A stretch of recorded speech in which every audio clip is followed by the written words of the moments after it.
जितने भी भोजपुरी कलाकार हैं उन सबके गालों पे ये चमाटा है।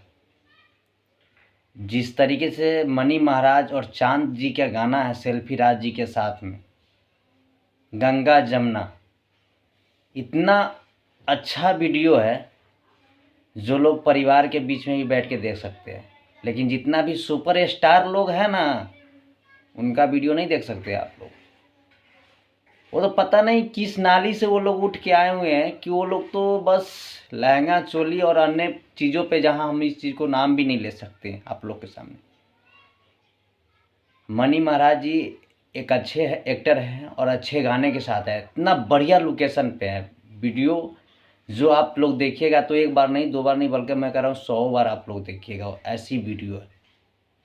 तो इस वीडियो में बने रहिए और इस वीडियो में पूरी देखिए वीडियो को, और उसमें कहीं भी अश्लील आप लोगों को सीन और शब्द मिल जाएगा तो फिर इस वीडियो के अंदर जाके कमेंट बॉक्स में जितना भी गरियाना हो ना, तो गरिया के चले जाइएगा। देखिए, आइए हम और आप मिल के देखते हैं।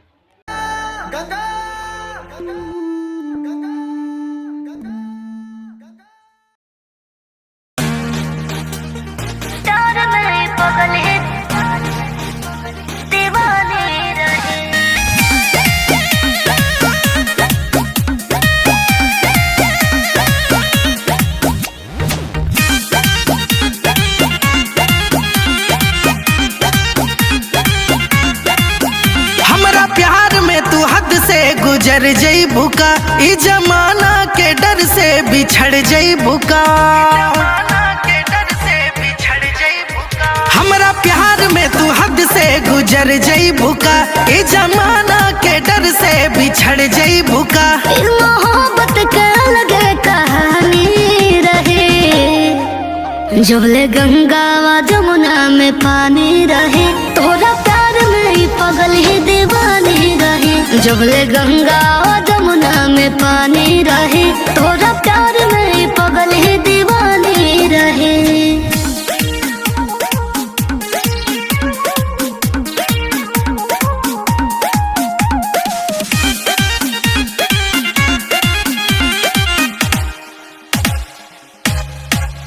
अब देखला कहाँ तू दीवानगी, तोरे दिल में बहा मर रावानगी। एही से बागुरूरी अपन प्यार पा, कबो लागे ना नजरी हमर यार पा। ई उम्र तोहरे नाम जिंदगानी रहे, जबले गंगा व जमुना में पानी रहे, तोरा प्यार में ही पगल ही दीवानी रहे। जबले गंगा व जमुना में पानी रहे, तोरा प्यार में ही पगल ही दीवानी रहे।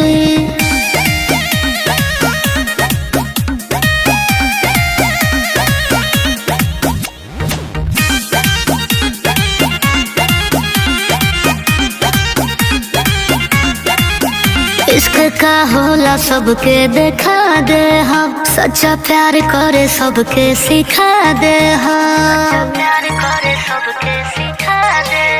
काई जाल